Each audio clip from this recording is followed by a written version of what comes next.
So I got my package from Paper Pastels, and I don't know what it is. Hold on. Okay, so here, this package is this pink bubble mailer, and I'm just gonna open it up.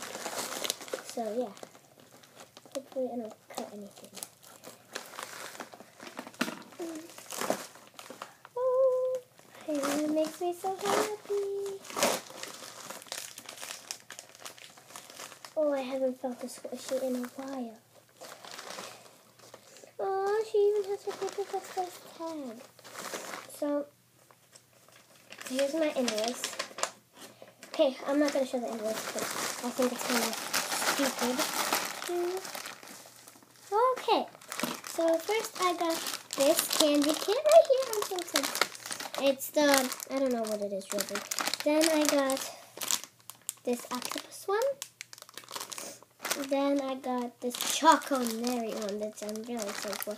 This blue Nary, this Switch Nary,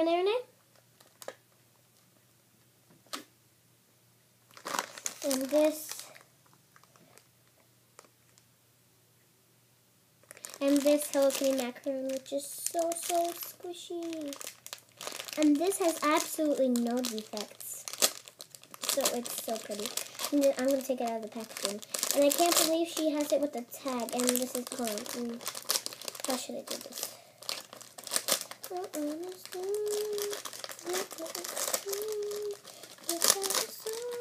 Sorry, it's so soft. It smells like chocolate. Oh my god, it's so pretty. So yeah, so I got so it's this Choco-Nary, which I'm really excited for. I have to say I'm most excited for this one, but this is so soft. So yeah, I'm gonna show one more time. So I got this candy kit. I'm gonna make our own instant gummies. This one, it's like these little this octopus. This Nary, which will look like that, soda flavored. This Switch Nary, and this Choco-Nary. Where is it? And then this Paper Pastels. Look at it. It's so small. Look. Okay, bye.